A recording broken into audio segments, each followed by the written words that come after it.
told him, "Dear, I can't continue like this." But he agreed and decided to throw out all my stuff. My name is Claire, and I'll be sharing my story with you, but I'll be keeping my husband's name hidden for now. I know it may seem secretive, but I have to prioritize our safety and privacy, given our lines of work. So yeah, all names I use will be fake. It's for privacy, like I mentioned earlier. I literally spent my entire career working in the government sector, starting as a young intern, and climbing my way up to a respected position in my field. It's a pretty demanding job, but it's also incredibly rewarding to know that I'm making a difference in people's lives. That's where I met him. My husband, that is. We were both government workers, but in different departments and on different paths. He was charming, intelligent, and passionate about his work. I was drawn to his confidence and sense of purpose. We met at a conference and became close because we shared the same passion for public service and our same frustration with the bureaucracy that just liked making life difficult for their workers. Our conversations flowed effortlessly, and before I knew it, we were inseparable. We got married a few years later. It was a beautiful ceremony, filled with laughter and tears of joy. We were the picture-perfect couple, or so it seemed. I couldn't help but adore my husband. He was a kind and gentle man, and he always put my needs before his own. He may not have been able to provide for every material desire I had, but he made up for it with his love, care, and attention. In our marriage, I was the strong-willed and independent one, always pushing for more, striving for perfection. He, on the other hand, was the calm and soothing presence, always there to balance me out, to reassure me that everything would be okay. He was the perfect gentleman, always opening doors for me, surprising me with small gifts, and listening to me with a patience that I'd never known before. He made me feel seen, heard, and loved in ways I didn't even imagine I could be. I loved how he'd make me laugh, even on my worst days. I loved how he'd hold my hand in public, proudly showing off his love for me. I loved how he'd support me in everything I did, even when he didn't fully understand it.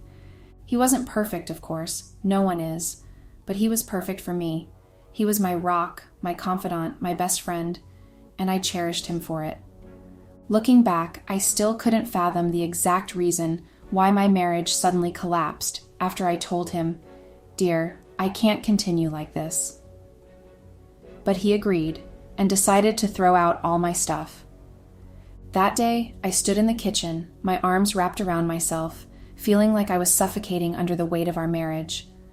The tension between us was evident, and the silence was deafening. I couldn't take it anymore. My eyes met his, and I saw the tiredness, the resignation. He knew what was coming. I could feel it. My mind was a jumble of emotions. We were just going through the motions. We were trapped in a cycle of stress and arguing. I felt like I was losing myself. I had had enough. I took a deep breath and let the words spill out that I couldn't continue the way we lived. It was a desperate cry for help, for change. But instead of resistance, I saw acceptance. He began to pack my things. His movements were weird, but he was goddamn serious. I felt like I'd been punched in the gut. This wasn't what I wanted. I wanted us to fight for our marriage, to work through our issues. But instead, he discarded me. I watched in shock as he threw out all my stuff, my life with him discarded like trash. The reality hit me like a ton of bricks. Our marriage was over. The words I'd spoken had set it in motion, and now I couldn't turn back the clock. I couldn't understand why he was giving up so easily. Had I said something to trigger this? I replayed our conversations in my head, wondering if it was something I'd said that had caused him to shut down. And then I remembered the playful jabs I'd been making lately. I'd been teasing him about being too soft, too weak for a man. I'd thought it was harmless, just a way to poke fun at him, but now I wondered if those words had cut deeper than I'd intended. Had I damaged his ego? Had my thoughtless comments made him feel like he wasn't good enough? But still, I couldn't believe he was just giving up. Where was the fight, the passion, the love? I thought back to the early days of our relationship when we'd laugh and joke. What had happened to that couple? Had we grown apart, or had I simply stopped seeing him? The question swirled in my head, but one thing was certain. I'd never intended for it to end like this. It must not have been because during our argument, I said he was not man enough and couldn't satisfy me like other men did their wives. He must have been hurt. You might be wondering what might have caused the fight. I didn't know either. He had come to the kitchen and asked me if I was keeping anything from him, and I denied it. He said I was lying, and I should come clean with him before I had taken up the matter to the next level that led to our argument. But then I thought of something else, something that made me scared to my bones. What if it was the text message he'd seen on my phone, the one from my boss, asking for an N*** picture? It wasn't the first time he'd asked, and I'd always brushed it off. But the truth was, my boss and I had been having an affair for months. It was a secret, hidden from the world, but maybe not from my husband. Maybe he'd seen the messages. Maybe he'd even seen the pictures I'd sent. I remembered the way my boss's words made me feel, the way he'd compliment me and make me feel desired.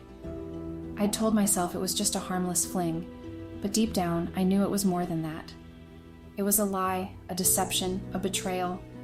And now I wondered if my husband had discovered the truth. Was that why he was ending our marriage? Had he finally found out about my affair? I thought about all the times I'd snuck around, hiding my phone, deleting messages, and lying about my whereabouts. I thought I was being careful, but maybe I wasn't careful enough. I remembered the way my husband would look at me, the way he'd touch me. It was all so different now. The distance between us had grown, and I knew I was to blame.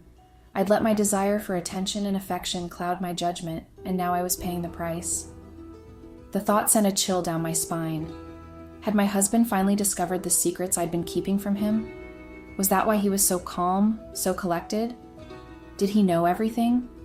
I felt a wave of panic wash over me, thinking about what he might do next. Would he confront me? Would he leave me? I didn't know, but I knew I had to prepare myself for the worst. I couldn't help but think about how it all started with John, my boss. He was charming, confident, and attentive in ways my husband never was.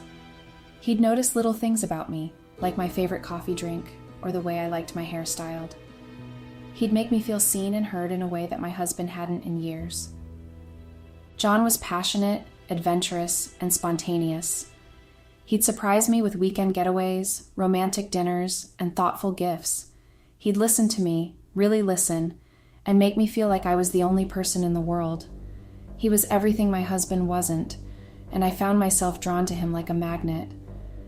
I remembered the way John would touch me, the way he'd hold my hand, the way he'd look at me with desire in his eyes.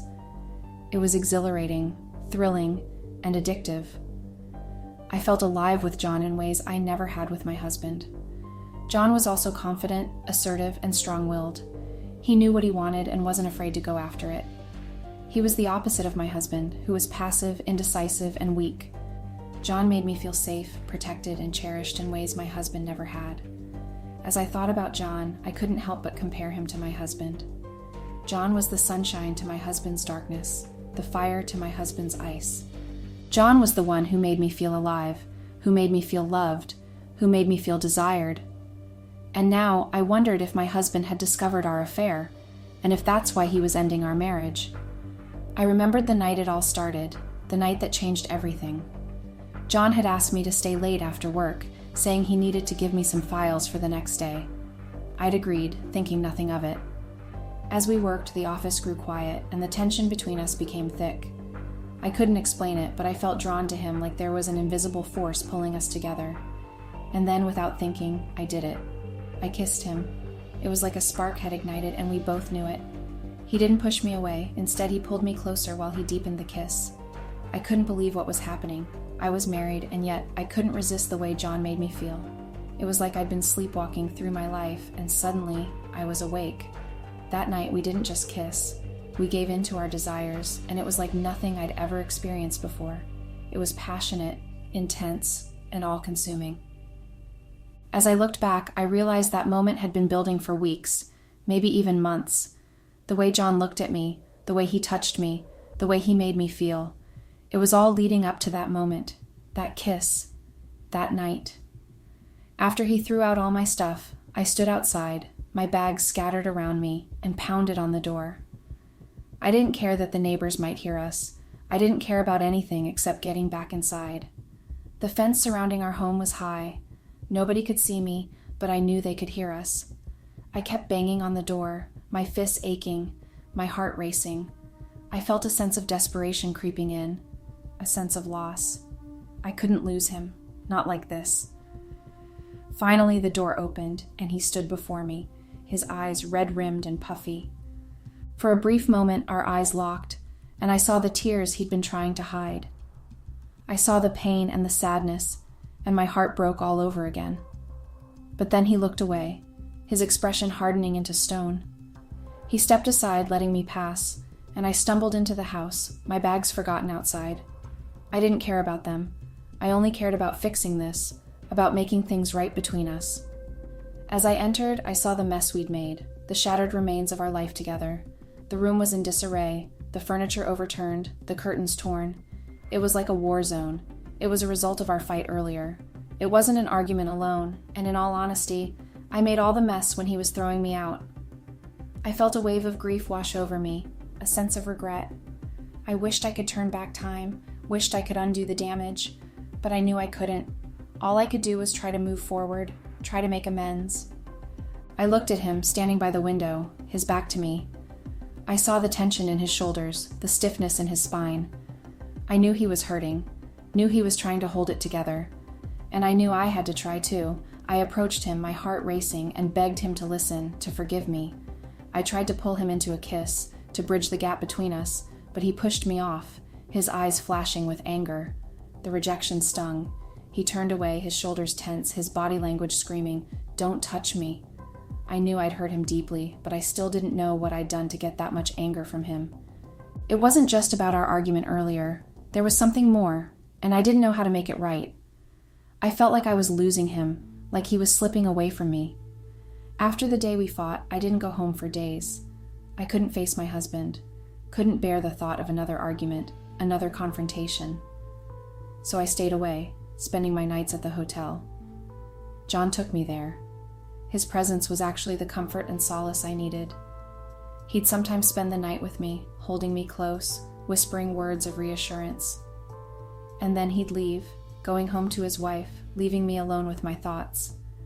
I knew it was wrong, knew I was living a lie, but I couldn't help myself, couldn't resist the pull of John's arms, the warmth of his embrace. I felt trapped, caught between two loves. Yes, I won't deny it. I loved John as much as I loved my husband. If John hadn't married, I would have left my husband. The hotel room became my sanctuary, my hiding place. I'd stay there for hours watching TV, reading books, trying to escape the reality of my situation. And then John would come, and we'd lose ourselves in each other. I had always imagined that it would be my husband who would discover my affair, that he would be the one to catch us in the act. But I was wrong. It was his own mother who caught us, but not in the hotel room as I had feared. Instead, she saw us at a restaurant near the hotel, where we had gone to grab a bite to eat. We were sitting at a quiet table by the window, feeding ourselves, lost in our own little world. I remember laughing at something John said, feeling carefree and happy. And then I saw her, my husband's other, standing in the doorway, her eyes scanning the room until they landed on us. Her expression changed from curiosity to shock, and then to anger. She walked towards us, her heels clicking on the floor, her eyes fixed on us. I felt a sense of dread wash over me, a sense of impending doom. John didn't see her at first, too caught up in our conversation, but then he followed my gaze, and his eyes widened in confusion. He must have wondered why I was scared of the woman coming towards us. My husband's mother, who I had always affectionately called Mother, had never approved of me from the start. She had always thought that I was above her son, and it wasn't just because of our social differences. It was because of my job, my status. I had a better position than her son. Mother had always made it clear that she thought I was too ambitious, too driven, and that I would never be content with the simple life she had envisioned for her son. She had never hidden her disapproval, never failed to let me know that I wasn't welcome in their family. Every time we visited, she would find fault in everything I did, every decision I made. She would question my choices, my values, my very character. She would often make snide comments about my career, saying that I was too focused on work and neglecting my duties as a wife. She would criticize my cooking, my cleaning, my decorating. She would say that I was too modern and too independent, that I needed to learn to be a proper wife. After we got married, I visited them less and less. I couldn't bear the tension of the constant criticism. I felt like I was walking on eggshells, never knowing when she would strike next. I began to dread our visits, to feel anxious and stressed. And now, as I sat in that restaurant, facing her anger and her disappointment, I knew that I had finally given her the ammunition she needed to destroy me. She had always known that I wasn't worthy of her son, and now she had the proof. As we sat in the restaurant, Mother's anger boiled over, and she began to berate me in front of everyone.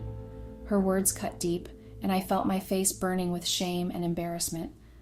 But John stepped in, his presence calm and reassuring. He defended me against Mother's cruel words. I had always called my husband's mother, Mother, out of respect and affection. But now she was furious with me, and I didn't know how to make things right. John's defense of me was a surprise, but also a relief. I had been afraid of being found out, of being judged and condemned. But John's actions made me feel seen and heard. Mother's expression was unyielding, her eyes filled with disdain. I knew then that she would never accept me again, never approve of my actions. But John's actions had changed everything. I felt like I could finally breathe, like I didn't have to hide anymore. And I knew that I had John to thank for it. John's words cut deep into the tension. He said that if Mother's son had been man enough, his wife wouldn't be cheating on him. The implication was clear, that my husband's failures had driven me into cheating with him. I felt a sting from John's words, knowing that they were partly true. My husband and I had been having problems, and I had found comfort in John's arms. But John's words also felt like a betrayal, a public airing of my private shame. Mother's face turned red with rage, her eyes blazing with anger. She looked like she wanted to attack John, to defend her son's honor. I couldn't take it anymore. John's words had hurt me deeply, and the fact that he used the word cheat was like a slap in the face. Before I knew it, I had lashed out and hit him. My hand connected with his face, and I saw a flash of shock and pain in his eyes. I didn't stay to see his reaction. I turned and walked away, leaving the restaurant and the hotel behind. I couldn't bear to be there anymore, couldn't bear to face John or Mother again. I went back home. As I entered the living room, my husband was sitting on the couch, his eyes fixed on something in front of him. I knew he had been on a call, and I had heard him end the conversation with Mom. I knew that Mother had already told him everything. I waited for him to look up, but he didn't. He just tossed me a file he had been holding, and I picked it. As I read the contents of the paper, it was a divorce letter. I couldn't believe what was happening. I knew it would eventually happen because of the way things went south. His expression was blank. He seemed to be staring right through me, like I was invisible. I felt a chill run down my spine as I realized that he was serious. He really wanted a divorce. I didn't know what to do or say. Before he left, he said that I should prepare to leave because he was planning on selling the house and moving somewhere he could think freely. That is why I'm here, Reddit. As things are right now, I'm all confused and I don't know how to pick my life if I eventually divorce him. I don't have that much money to start a new life, and I was sure I had lost my job with my boss because he had the influence to stop me from working there. I don't know what to do. Please advise me. Update. Reddit, I'm disappointed that the comment section was filled with hate and judgment. I know I made mistakes and I'm not proud of my actions, but I'm trying to learn from them and move forward. I don't need to be reminded of my flaws and shortcomings. I'm already aware of them. I need to know that there are people who care and who can offer helpful advice. But instead, I found hate and anger. I found people who were quick to judge and slow to understand. It's disappointing, Reddit. I expected better from you. And to make matters worse, I recently found out that my husband wasn't entirely sincere with me either. After we got married, his mother had been trying to set him up with someone else. Yes, you read that right. She wanted him to go on a date with another woman, even after we were already married. I couldn't believe it when I found out. But what's even more surprising is that I didn't confront him about it. If he loved me as he claimed, he should have told me about his mother's actions and his date. He should not have accepted to have gone in the first place. I'm not making this up, and I'm not saying this to justify myself and my actions. So, Reddit, I'm asking you again, please, no toxicity. I don't want to hear about how I'm a cheater or a liar. I don't want to be judged or condemned. I just want your advice and guidance. Tell me what to do. I'm lost and I need your help. Please be kind and compassionate. Offer me your wisdom and expertise. I want to learn from my mistakes and grow as a person.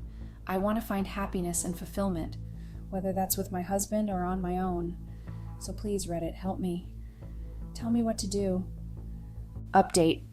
I wanted to follow up on my previous post and thank those who offered me advice and support.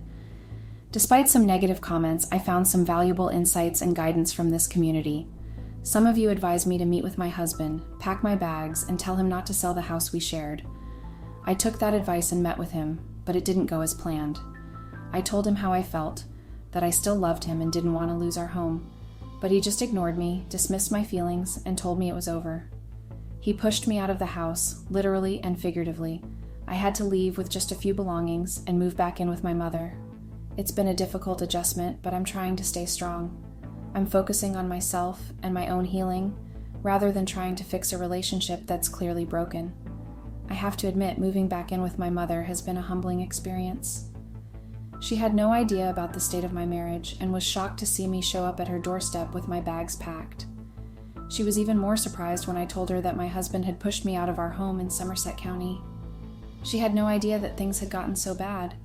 My mother had always thought that my husband and I were happy, or at least she thought we were working through our issues. She had no idea about the infidelity, the lies, and the betrayal. Seeing the look of shock and disappointment on her face was hard for me. I felt like I had let her down, like I had failed in some way. But she's been supportive, despite her surprise and disappointment. She's taken me in and given me a place to stay, and for that, I'm grateful. It's funny, I never thought I'd be back living with my mother at my age, but life has a way of surprising you. And right now, I'm just taking things one day at a time, trying to heal and move forward. I haven't told my mother the whole truth about my marriage and why it ended. I haven't told her about my infidelity, and I'm not sure if I ever will. I'm not sure why I haven't told her. Maybe it's because I'm ashamed, or maybe it's because I don't want to disappoint her even more. All she knows is that my husband pushed me out of our home on Elm Street in Somerset County, and that I'm now living with her again. She's been supportive and loving, but I can tell she's curious about what really happened. I might tell her one day, but for now, I'm just trying to process everything myself and figure out what I want. Update. I thought I was taking steps towards getting my life back on track, but it seems like everything is against me right now. I went back to work, thinking that it would be a good distraction from my personal problems, but I was met with a surprise. I was dismissed from my job. I couldn't believe it. I thought I was doing okay, but I guess my performance had suffered more than I thought. And to make matters worse, I found out that John, my ex, had been transferred to a different department. I was shocked. I had no idea he was even looking to leave our team. Now I'm left with no job and a struggling economy. Getting a new job is going to be tough, and I'm not sure what I'm going to do. I feel like I'm hitting rock bottom. I'm trying to stay positive, but it's hard when everything seems to be falling apart. I'm applying for jobs, but I'm not getting any responses. I'm starting to feel like I'm never going to get back on my feet. Has anyone else ever felt like this? Like they're just trying to survive, but everything is against them? I could use some advice or just someone to talk to. Update. Things have taken a turn for the worse at home. My mother found out that I went to try and settle things with my ex-husband, and she's furious. She won't even talk to me right now. It's like I'm a stranger in my own home. But what really sealed the deal was when he told her about my secret. He told her about my infidelity, and now she's disappointed and hurt. I can see the pain in her eyes, the betrayal. She feels like I lied to her, like I deceived her. I don't blame her. I'm disappointed and hurt too. I'm angry at myself for making such a huge mistake. I'm angry at myself for throwing away my marriage, for throwing away my family. But now I feel like I'm losing my mother too. She's always been my rock, my confidant. She's always been the one I could turn to, the one I could trust. And now she won't even speak to me. It's like I'm dead to her. I don't know how to fix this. I don't know how to regain her trust. I feel like I'm losing everything, and I don't know how to stop it. I feel like I'm drowning in my own mistakes, suffocating under the weight of my own guilt. I just wish someone could understand me, could see that I'm trying to make amends, that I'm trying to be a better person. but right now it feels like no one wants to give me a chance. Update. I've been doing a lot of reflecting lately, and I've come to a realization. I deeply regret my actions. I regret cheating on my husband. I regret lying to him, and I regret throwing away our marriage. For so long, I thought I was unhappy in my marriage, that I was stuck in a rut. But now I realize that I was just unhappy with myself. I was bored, I was restless, and I was looking for excitement in all the wrong places. But the truth is, I didn't want to lose my husband. I didn't want to lose the life we built together. I didn't want to lose the love we shared. I was so blind, so foolish. I thought I could just waltz back into his life and expect everything to go back to normal. But it doesn't work that way. I've lost him, and I don't know if I'll ever get him back. I'm not asking for sympathy or pity. I'm just asking for understanding. I'm asking for someone to tell me that they've been in my shoes, that they've made the same mistakes. I know I don't deserve it, but I'm hoping for a second chance. I'm hoping that somehow, some way, my husband will find it in his heart to forgive me. But even if he doesn't, I need to forgive myself. I need to learn to live with my mistakes and move forward. I need to become a better person, a person who deserves love and happiness. Update. I took someone's advice from my last post and decided to meet with my mother to beg for her forgiveness. I knew it wouldn't be easy, but I felt like I had to try. I had been thinking about it for days, rehearsing what I would say, how I would say it. I wanted to make sure I got it right, that I conveyed just how sorry I was. I went to her house and knocked on the door. She answered, looking stern and unyielding. I could tell she was still hurt, still angry. I poured my heart out to her, telling her everything. I told her about my infidelity, about my lies, about my regret, that if only she would forgive me and talk to my husband to forgive me too, even if we would not come together. I told her that I knew I couldn't justify my actions, that I was wrong to cheat on my husband and deceive her. I told her that I was truly sorry, that I regretted my mistakes more than anything. But instead of forgiveness, I got anger. She threw a fit, yelling at me and telling me that I was selfish and manipulative. She told me that I had broken her trust and that she didn't know if she could ever forgive me. She said I had disappointed her, that I had let her down. I tried to explain myself, to make her see that I was genuinely sorry. I told her that I knew I had made mistakes, but that I was trying to learn from them. I told her that I wanted to make things right to earn back her trust and love, but she wouldn't listen. She told me to leave, to get out of her house and not come back until I had proven myself worthy of her love and trust. I was taken aback, shocked by her reaction. I left, feeling defeated and ashamed. I knew I had hurt her deeply, and I didn't know how to make it right. Update. I've taken another step towards closing this chapter of my life. I signed the divorce papers and had them delivered to my ex-husband, but I didn't just stop at that. I also included a note, a heartfelt apology for my part in the breakdown of our marriage. I wrote about how sorry I was for my infidelity, for my lies, for my mistakes. I told him that I knew I couldn't undo the hurt I caused, but I hoped he could find it in his heart to forgive me. I don't know if he'll ever read it, or if he'll even care, but I needed to do it for myself, for my own closure. I needed to acknowledge my mistakes and take responsibility for them. Update. I've taken another step towards independence. I found a small apartment and moved out of my mother's house. It was a difficult decision, but I needed to do it. Her snide comments and judgmental looks were becoming too much for me to handle.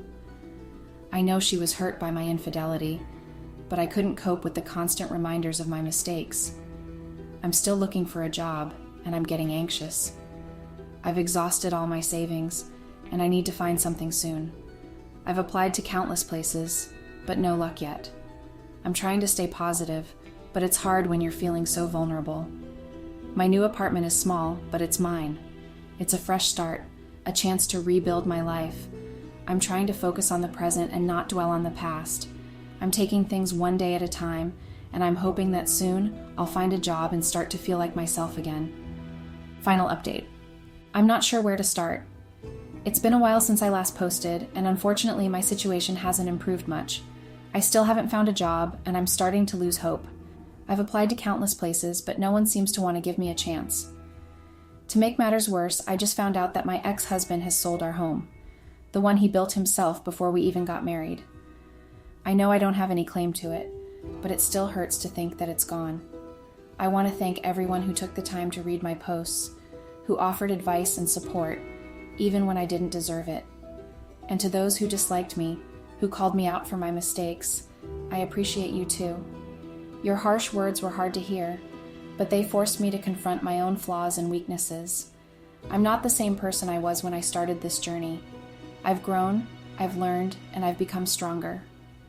I don't know what the future holds, but I'm ready to face it head on. This will be my final post. I need to focus on rebuilding my life, on finding a way to support myself and move forward. Thank you again, everyone. Wish me luck.